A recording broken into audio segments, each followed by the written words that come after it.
Hello, enough interaction. Everybody, this happens every time, but it's a lot of fun. Hi, I'm Monica Bay. I'm going to sit down now that I've got your attention. And the first thing we're going to do is introduce everybody. For those of you who might not be here last year, I'm a CodeX fellow. I was the editor of Law Technology News at ALM for a million years, and now I'm a freelancer, provocateur, and troublemaker, and so forth and so on. Elizabeth. I'm Elizabeth Lowell. I'm a JD MBA student at Stanford. I'm Ralph Baxter. I'm a fellow here at CodeX and on the advisory board of the Stanford Center on the Legal Profession. I ran a big law firm for a long time, Orrick, and 3 years ago I was liberated from that. God bless America. And not that I didn't love Orrick, and I do love Orrick, but everyone who's been in my position is relieved when the time of running a law firm is over. And the last 3 years I've spent trying to immerse myself as much as I can in the rest of the legal delivery service ecosystem. I'm on the boards of some legal technology companies. I was once on Lex Machina with Carl until it was sold to LexisNexis. I'm very active with organizations of corporate counsel, trying to learn better how they think and why they do what they do and why they don't do some of the things that they do faster. And I've remained very active with law firms, advising law firms, small law firms, as well as large law firms. And then finally, I've been blessed to be part of the Thomson Reuters thought leadership team at the Legal Executive Institute, which has connected me to all of the aforementioned elements of the ecosystem. I'm Brad Newman. I'm a practice innovation manager at Cooley. Some of you probably don't know what that means, and I struggle sometimes with what that means. But I'm also actually a fellow at CodeX. So I was originally actually hired into the emerging companies group as a staff attorney at Cooley to help kickstart their modernization efforts. And that includes document automation, exploring emerging legal technologies. So as you can imagine, I get lots and lots of demos, which hopefully will provide value to this panel, and exploring collaboration technologies. I'm in charge of how we gather deal data internally and how we process that. I manage Cooley Go, which is our website for entrepreneurs. So, yeah. My name's Josh Walker. I knew a guy once named Roland Vogel, still know him, and Mike Genezareth. We helped start CodeX a long time ago. And then a bunch of people, Mark Lemley, Dan Cooperman, who's one of the many legends in the audience today, and we started a company called Lex Machina. And thank all of you who have helped us create that and make it successful. Right now I'm the GC of something called A-Cubed, which is the Advanced Technology Lab for Airbus Group. We are, I will shamelessly ask this, we are hiring like crazy, especially attorneys who are entrepreneurial or engineering oriented. So if you're interested in that sort of stuff, please give me a call. Hi, my name is Doug Luftman. I am a Chief Innovation Officer and General Counsel at Lecorpio, which is an IP asset management company.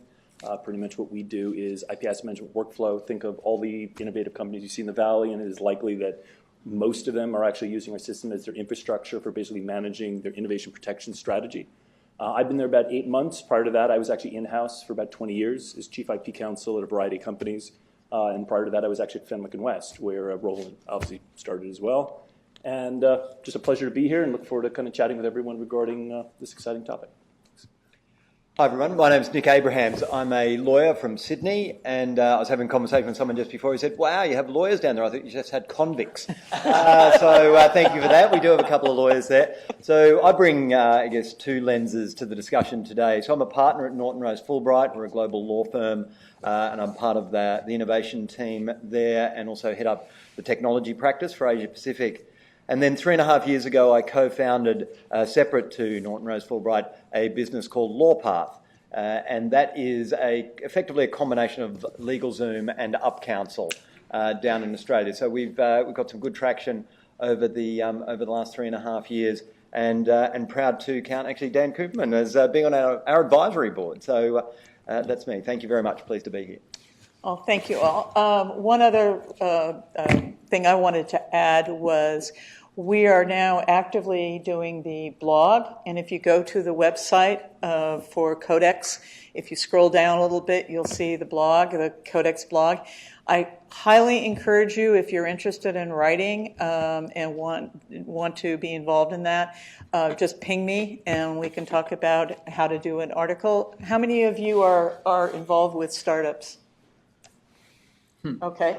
One of the regular features that we do, and my approach to it is to really focus on the community. And one of my favorite features is what something we call a startup snapshot. It's half about the people and it's half about the startup. And you might want to just take a look at it, see it. If you're interested in doing it for yours, just ping me. It's really easy. Monica Bay the easiest one is monicabay1@gmail.com. Elizabeth just wrote a fantastic article, and speaking of the blog, and we put it up together right before we got out here. And she's going to talk a little bit about the paper where she did a wonderful, wonderful job sort of segregating out what some of the key folks are, and that's going to be the framework for our conversation. So you have the floor. Sounds great. So I wrote a paper about the technology adoption challenges facing legal tech. And you can think about legal tech in terms of serving law firms, in-house departments at companies, and also the individual market, and each have kind of their own set of problems. In terms of the law firm market, the primary barriers to adoption are structural. The billable hour mentality means that lawyers often don't have time to test new technologies. And in addition, it makes it so that efficiency is not necessarily prioritized.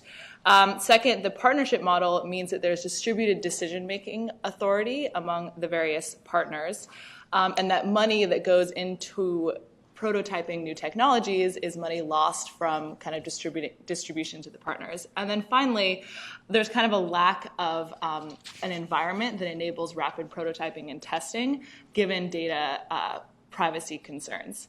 So in the near term, given those challenges, those technologies that will have kind of the best adoption potential are those that kind of work within the incentive structure facing law firms. So that would be those that cut down on non-billable hour time, those that don't require a lot of infrastructure integration, and also technologies that the clients of law firms demand. So then the second kind of bucket of legal technologies are those serving companies and in-house departments at companies. The challenge there is that the legal department is a cost center, and so justifying kind of efficiency technologies is harder than kind of selling in technologies that directly increase revenues. So in terms of selling into in-house departments, the technologies that directly reduce the bills for outside counsel likely have a greater chance of success in that it directly reduces costs in a more kind of transparent way. And then finally, there's the individual market, and here the challenges are primarily lack of trust and also just high customer acquisition costs. That said, if you can start in a small market and build trust among a small group of customers, you can kind of grow from there organically. So that's kind of a brief overview of the challenges facing each of those different markets. Thank you very much. And when we were deciding how to proceed on this, we decided we wanted to focus not so much, the overarching thing is how do you deal with the failure and so forth and so on. But we think there's a lot of lessons that can be made against the barriers that people are facing by looking both at events where folks did not succeed, but mostly the ones who did, because the ones who did have probably failed multiple times before they got to the win. I've just been doing. We also on the blog have the CodeX book club, which you're all interested in. You're all welcome to participate in. And one of the things that I learned in learning about Steve Jobs and Monk and Bezos who are very similar things, and with all of them, they really look at where they failed and how they dealt with failure. So I think one of the fundamental things you want to be aware of is do not be afraid of failing, because what you learn can make you all the better. But we want to focus mostly on some of the successes with that context again of how they learn.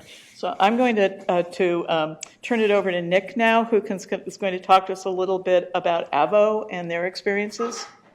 No, I think we just agreed that I was going to talk about something else. Oh, okay, then do that. Let's talk about, in response to Avo, let me talk about what I'd like to talk about. Sorry. Just very quickly, I think it really came out of the sessions this morning. I felt like there was a lot of gnashing of teeth around why is it that AI and machine learning isn't delivering enough to us. And I think what we're guilty of perhaps is a little bit of overreach here, and I see this from both sides. So with Norton Rose Fulbright, so we've done an interesting trial with Watson where we are asking Watson to do something which is unbelievably difficult. And so consequently, the results, you look at it and you go, we're still many years from prime time for that. And yet at LawPath, so we're servicing 21,000 small and medium businesses, and we've got a subscription model, and so you get access to 300 documents on our site. So, we had problems with churn. So we turned on this feature where we just remembered the dates, important dates in people's contracts, like option expiry dates and so forth. And then every month we send our members an email saying, your important dates over the next 3 months are People are delighted with that. Could that be more banal? That is, there is no AI in that, there's no machine learning. It is something that lawyers have not done before, but it's just a little something that increases the user experience. It's all about customer satisfaction.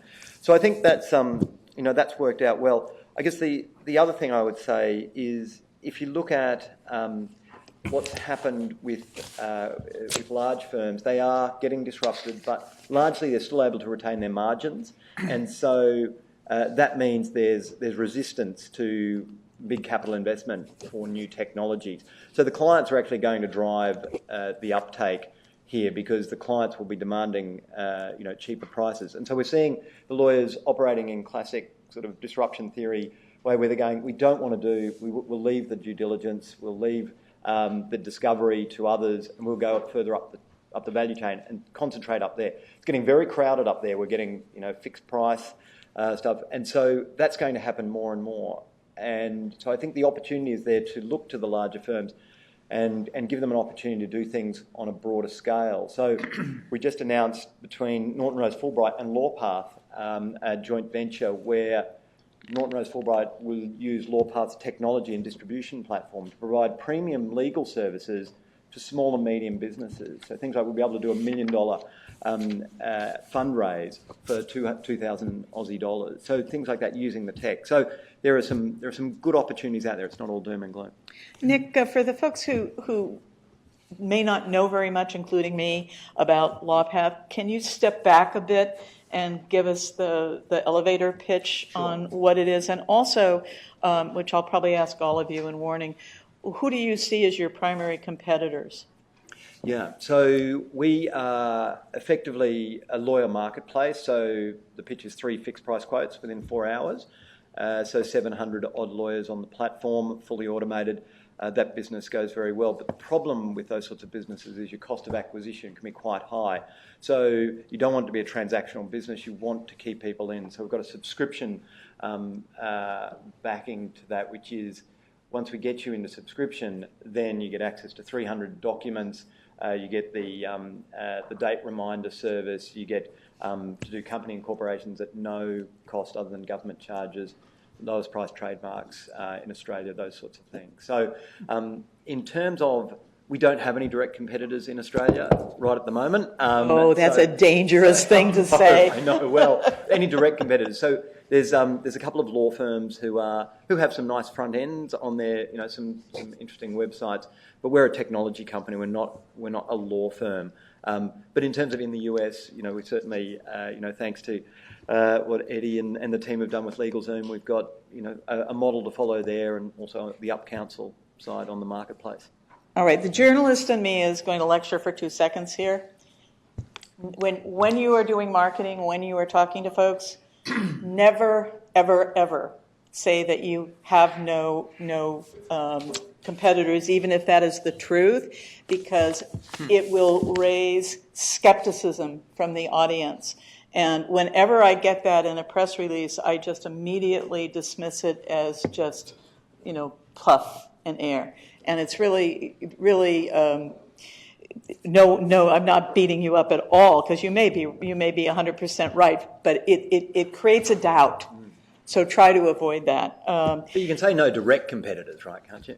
But it comes across as bragging, and when you brag, you lose credibility.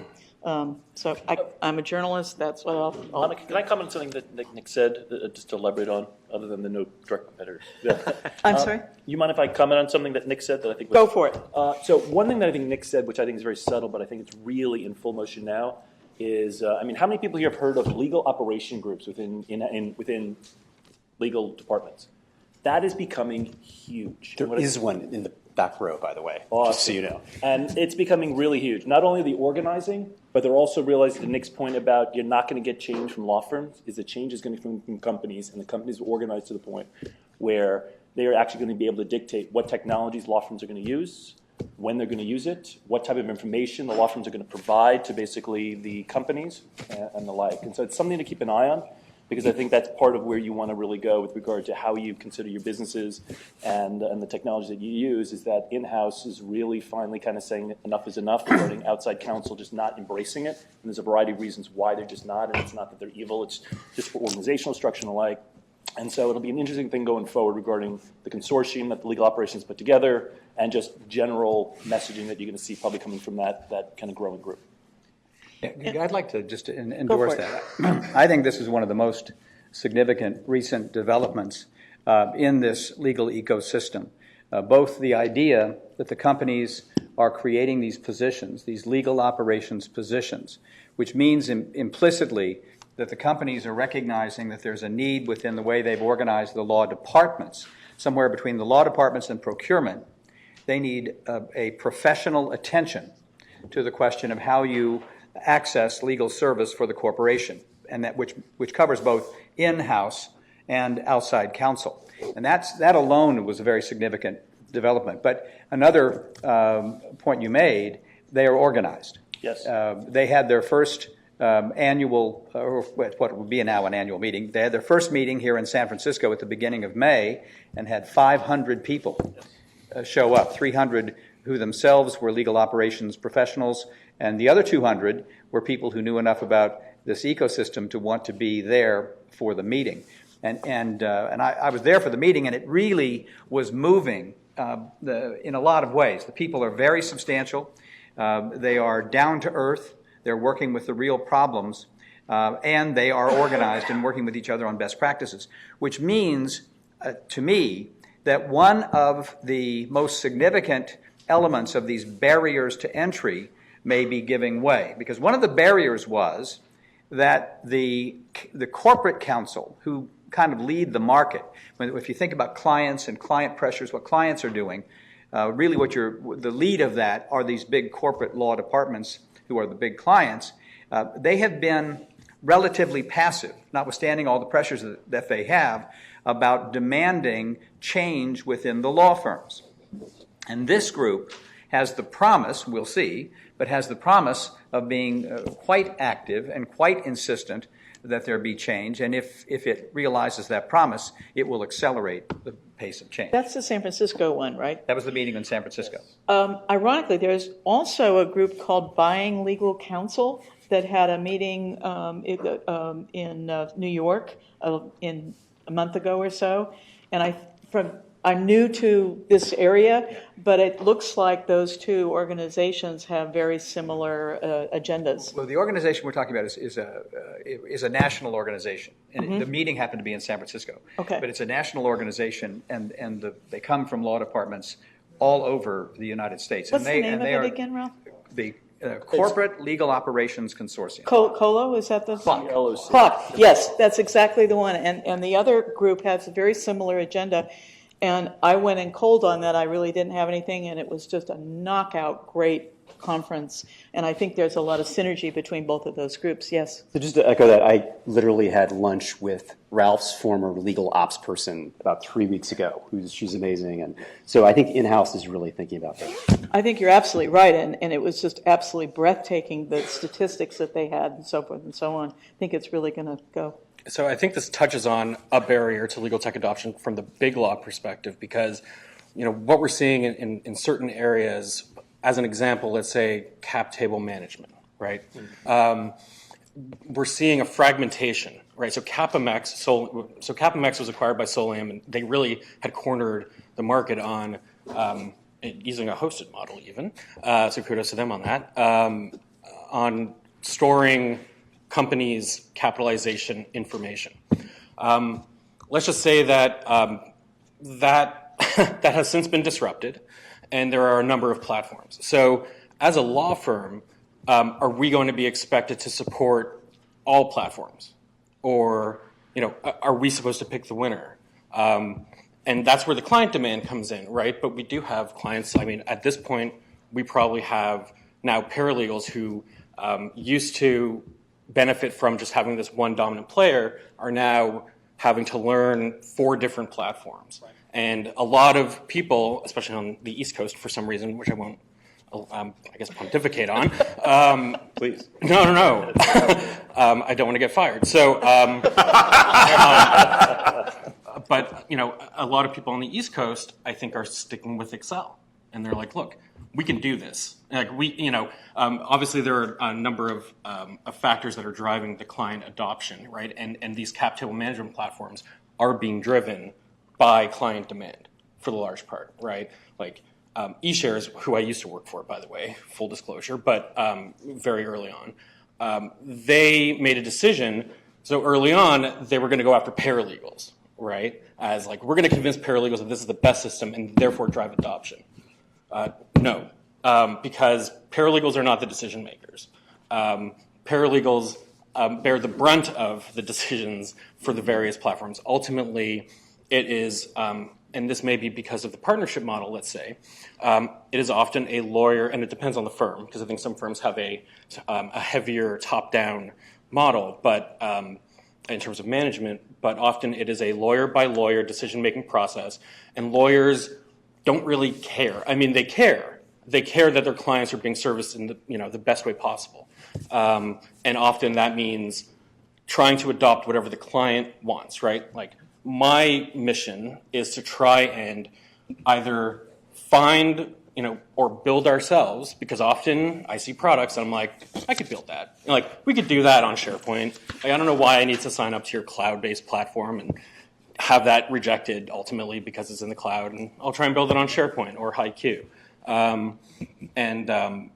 So in any event, I think it's a real issue. It's a real issue, and I really do wish that we were further along to the point where there was more consolidation in the legal tech market, because there is so much fragmentation, both in people trying to do the same things and also people trying to do very discrete things, but asking us to log into a platform to do that discrete part, and then going into another platform to tie up that, right? And I can give specific examples, but in any event, I wish that legal tech startups would maybe work together a bit more, and frankly, just start acquiring each other.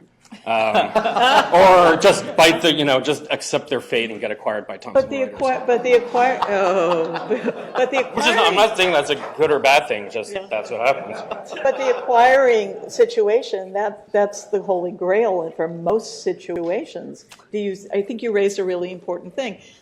So many people in the past, it's like they were going to sell either to TR or LexisNexis, and when the product actually got there, it was such a different environment that the running joke was you sell it to die, because the other ones were so big that it was hard for them to do it. Well, I think if you have the mindset that I'm going to sell it, you probably won't survive. Right, exactly. Why?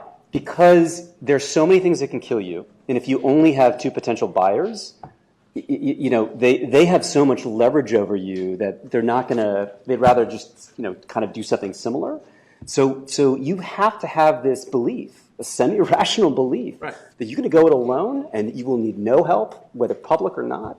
You have to go. And then if you ignore the possibility of that acquisition, it becomes more likely. Sorry, Ralph is... No, knows more about this than I Josh do. is exactly right. Exactly right. I mean, if we're talking really about barriers to entry and what you might do if you are building or thinking about building a company, you can't start with Thomson Reuters as an exit. You've got to start with building a great company. And maybe one day that will be the right exit for you. Maybe it won't. But you've got to start with building a great company, and you've got to do that all the way along and do the things that are required to build a great company, which starts with a great team and great ideas, great products, great services. And that end game, it can actually be fatal if you let it distract you from your work. But we have lots of success stories in the room. It seems to me that there's movement in both of the big companies either who are starting to realize that this has not worked as well as they want, and I know people the people in the big shops are doing that. But also what you raised before, what Cooley's doing now with Go, can I go back to you and have us tell you a little bit about that, because you've been on the circuit with having the Chicago, not you personally, but or maybe it is. We did some stories in LTN about the various startups and the nurturing and the role that you have in Chicago. Can you tell us a little bit about that? Sorry, in Chicago? The Chicago. We did a story about the Chicago. I can't remember the name for it. That you guys were involved with the contest where the kids come for, well, not just kids, where the startups come for 6 months.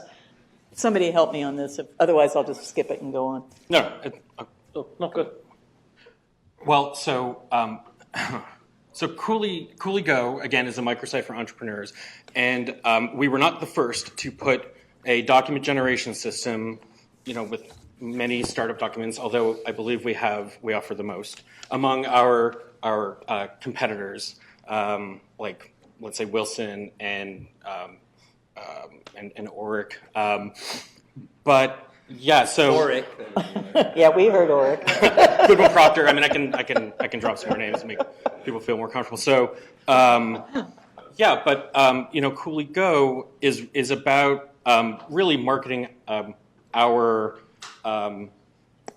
marketing Cooley as trusted business advisors, not as document preparers. Like, hey, go generate your documents, right?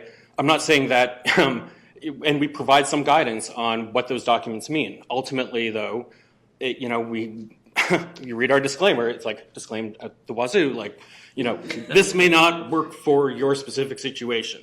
And, yeah. Yeah, I'm remembering it better now. But doesn't Cooley also nurture a lot of the startups? Because I remember now that the giving the things away were a way to help the young, not necessarily young, but the new startups.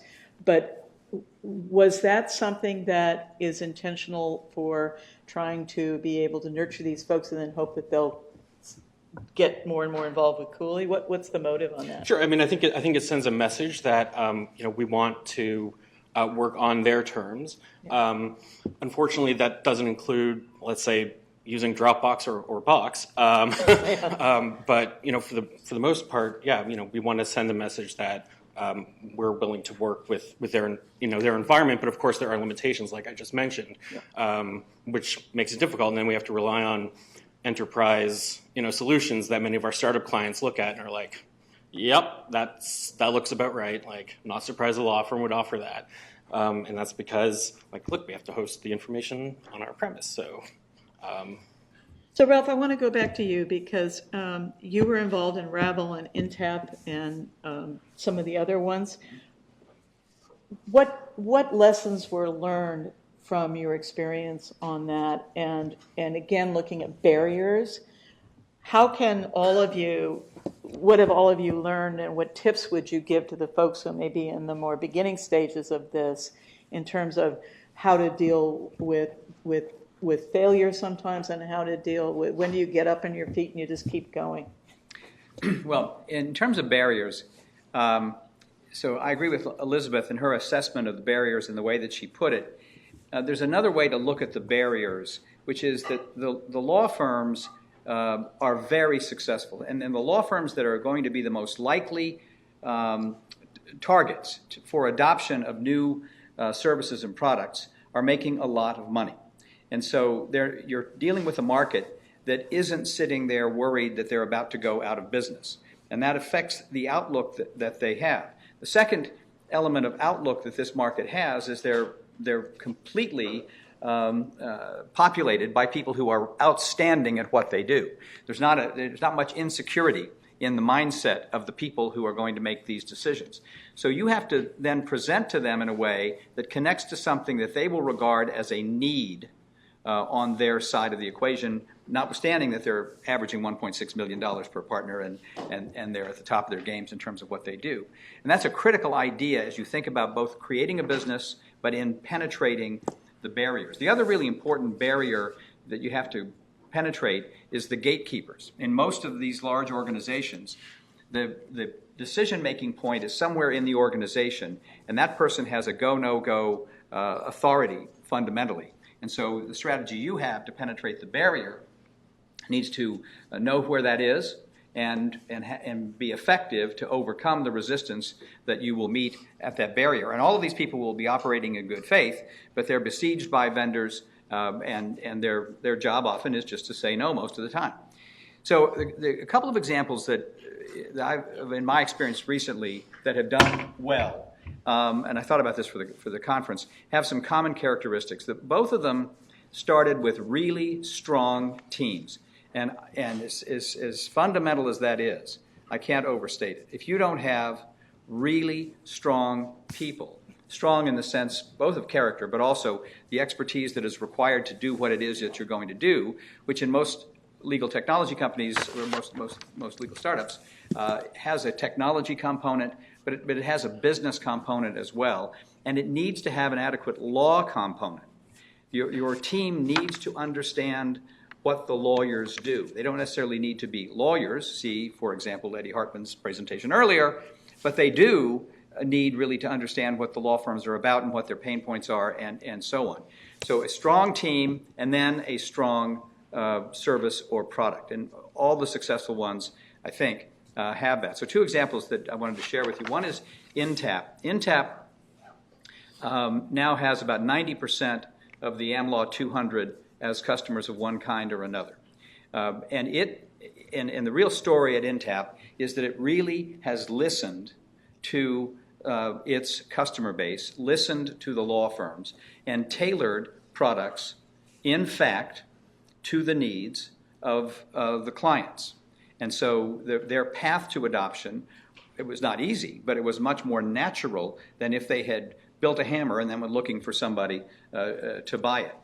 For Intapp, one of the important moments, and they tell the story of their history, was that they had a customer who was involved, is a very well-known customer, in a very well-known gigantic merger. And in the course of the merger, they needed to be able to erect ethical walls in order to get the merger done, because the clients were demanding, we're not going to consent to this unless you are able to erect these ethical walls. And one of the important products at Intapp emerged from that situation, which gave them not only a product that was marketable, but it gave them credibility in the market, and a lot of their success is built on that kind of example of building products, developing services around their clients' needs. The other example I wanted to discuss is Ravel. So Ravel is another Stanford project. Actually, Intapp is full of Stanford people too, but Ravel started as a project here at Stanford. Very strong team, very strong, very positive idea to make legal research, the results of legal research, practical. Research results that you could really use to do something which Lex Machina for sure is that.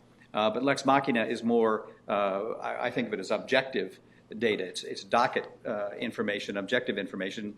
Ravel law is content, legal research, although it has more than that now. And Ravel law, in presenting itself to the market, seized on the practical advantages to the law firms of using research in the way that they present it, which is visualized, contextualized. You get the result and you can do something with it by demonstrating to the law firms how much time they write off of research that is done in the traditional way. And that's the kind of message that gets through to the law firms. They are wasting resources, scarce resources, valuable resources, because so much of research done in the traditional way cannot be charged to the clients, and I think that really helped.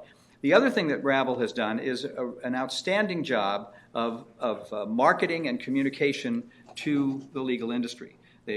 Daniel Lewis in particular, but they have other of their top people are really good at telling the story and getting out into the marketplace. One of the real challenges for any startup is getting noticed, getting people to know you are there, and getting them to believe that you are up to it. So those are a couple of stories. Joshua, I think we skipped over you. I want to give you a chance to talk about anything you like. Okay, which is what the audience would like, by the way. So Oh, we'll good. go back to that.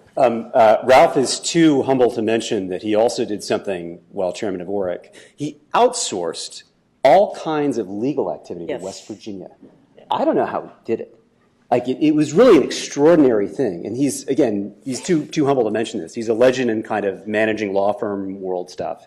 But even a lot of other law firms view that what he did in West Virginia is very, very successful. So I'd still love to hear about how that got done in real life.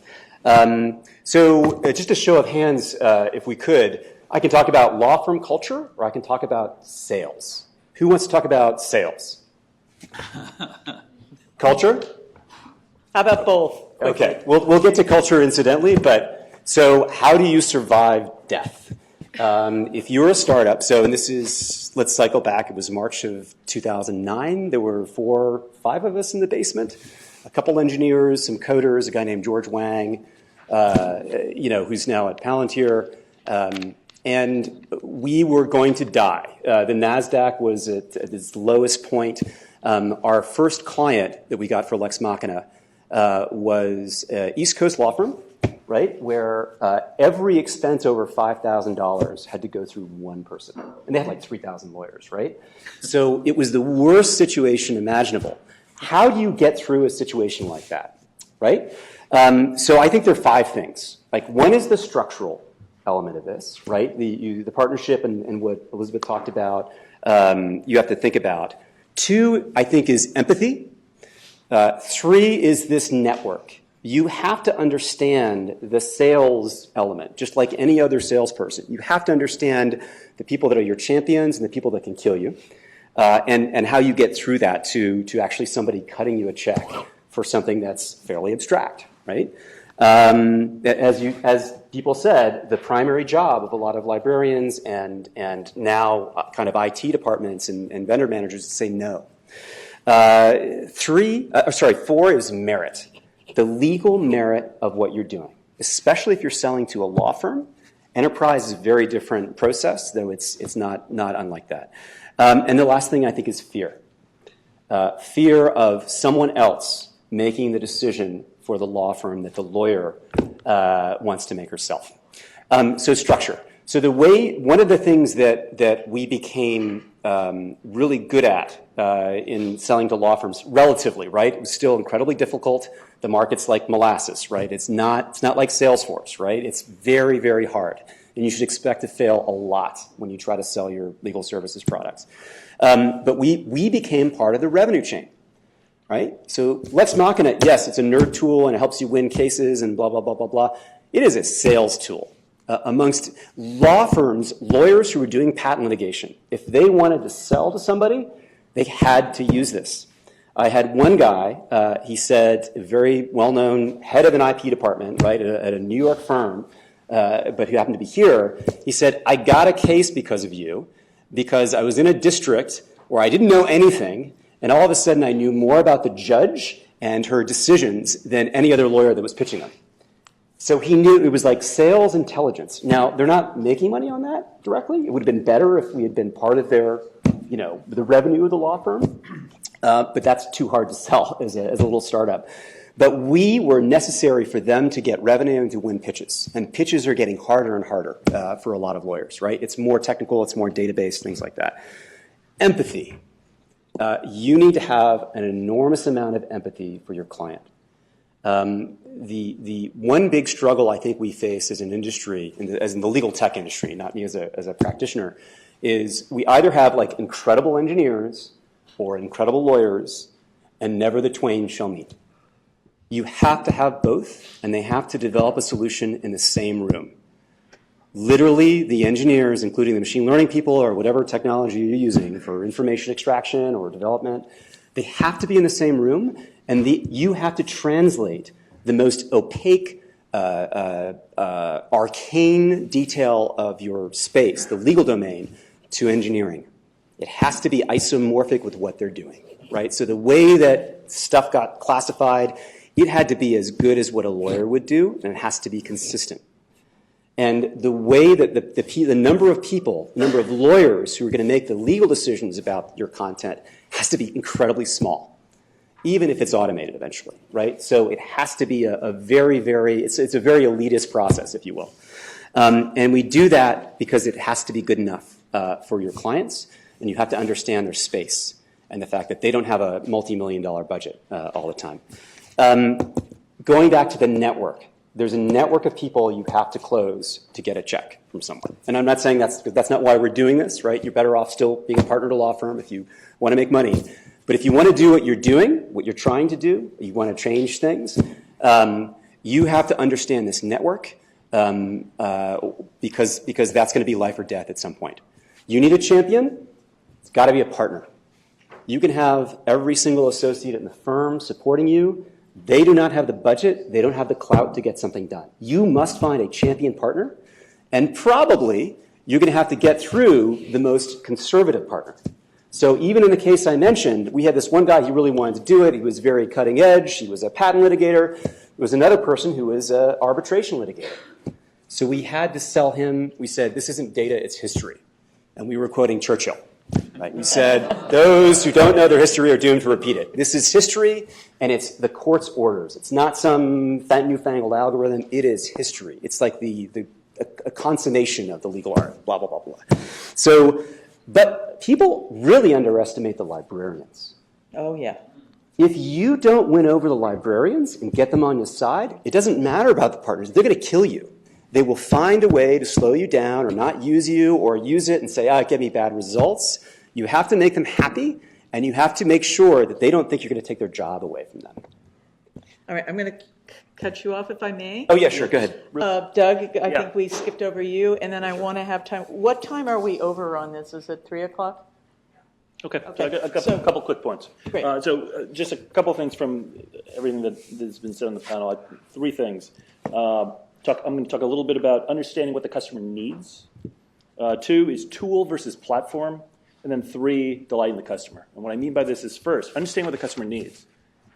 Think about when you're building your product or your solution, your tool, do you really understand what the person that's going to be sitting in front of your product is actually going to do with the product, right?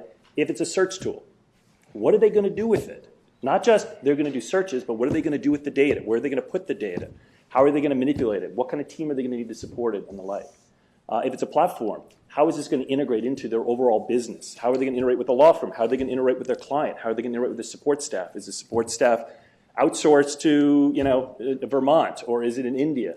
You really need to understand the overall ecosystem that you're going into, because otherwise you could get rolled over. Because you may build something that may be the coolest thing in the world, but nobody's going to use it. Or they may use it and you're only going to get one license because all they need is to get one license and share it among all the people in the group, and you get your $30,000 per year annual fee, but you could be getting millions, right? So that's the first thing. Really understand and truly embrace, how you engage with the customer. The tool versus platform. I think there's a lot of solutions out there that are tools. Nothing wrong with tools, but realize that a tool is a point solution for a specific need. Are you building a tool for a specific need, or are you building a platform? For example, Lecorpio, we're a platform. And what that means is our premise is we are automating basically the end-to-end of basically the way that this business operates, how it engages with the outside counsel, how it engages with finance, how it engages with third-party service providers. Understanding that end-to-end ecosystem then allows us to actually implement something that actually resonates with them. From the standpoint, I think consolidation, I actually don't believe there's a need for consolidation. I think there's a need for more platforms. Our platform allows us to plug into, if we don't have the best analytics tool, we're probably not going to make the best analytics tool tomorrow. We'll probably build it at some point, but in the meantime, let's find partners that we can actually really engage with. Let's find basically people that we can actually learn from, and they can learn from us and create that synergy. And then lastly, delighting the customer. I mean, I think this is something that often people forget is the number one thing of everything you're doing. If the customer's not happy with what you're building, you're not going to convince them by it being the coolest technology. You're not going to convince them based on anything else. It truly is. They need to look at this and love it. And to Josh's point, you need to actually have them be an advocate for you. And if you're not having advocates for your product, then you're doomed because you're kind of pushing a rock uphill. So anyway, those are the three things just up front. And again, if anyone's interested in partnering, we obviously are happy to talk to any kind of cool technology out there. And okay, I want to get two questions in because we started a little bit late, and then I'm going to really quickly let everybody have a last thing. So right there, you were up first. Loud, please. Sorry. Louder, please. Oh, I'm sorry. Josh, I am intrigued by your fifth point that you didn't get to, the fear point. Could you talk to that for a minute? So fortunately, Doug already has. And it's if the law firms don't do it, the clients are going to make them do stuff. I remember I was on a litigation team, and somebody made us use an e-discovery solution, which was like abysmal.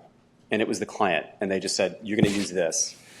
If you don't do it, it's going to be a more engineering-centric solution rather than a legal informatics-centric solution. The client will make you do something. It will be less profitable, and they're going to take your money away from you. These companies, right, if you look at e-discovery, right, it's not just that lawyers are doing stuff, it's that they're taking revenue, they're adding potentially either benefit or cost to the process, depending on your perspective, but they're taking your jobs away, right? People want to outsource some of this stuff. So the fear is that if you don't do it, the enterprise is going to dictate to you what's going to happen.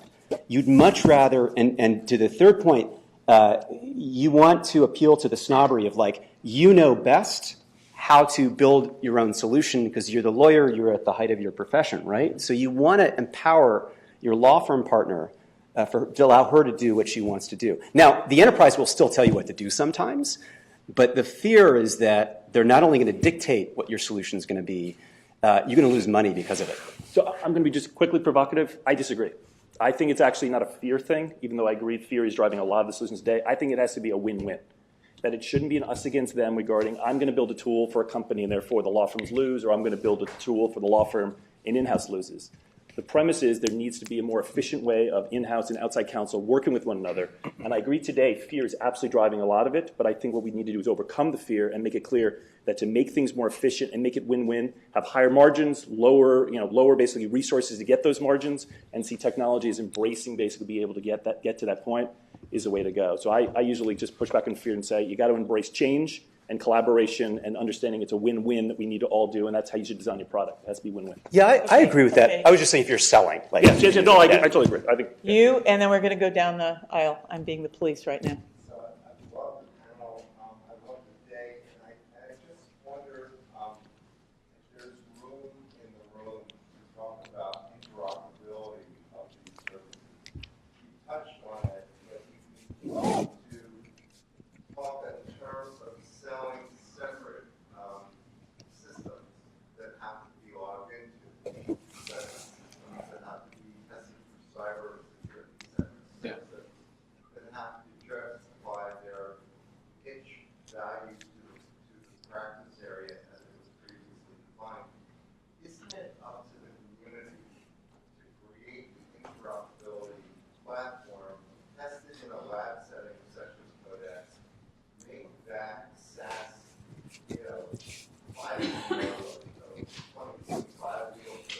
available for everybody to sort of plug into and play with? That's one question. The second, No second questions. We don't have time, and I want everybody to get to do it.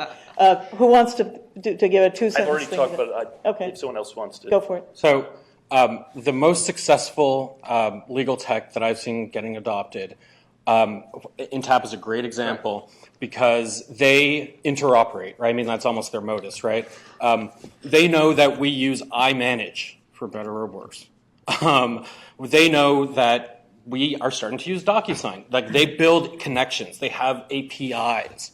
Like, if you're trying to sell me, a tool, especially, and you don't have an API either now or on your roadmap, I mean, like, what am I going to do with this, right? You're going to silo my information. Like, I get that's, one of your strategies maybe to, like, be sticky, but come on, like, we're not entirely rubes here. Okay.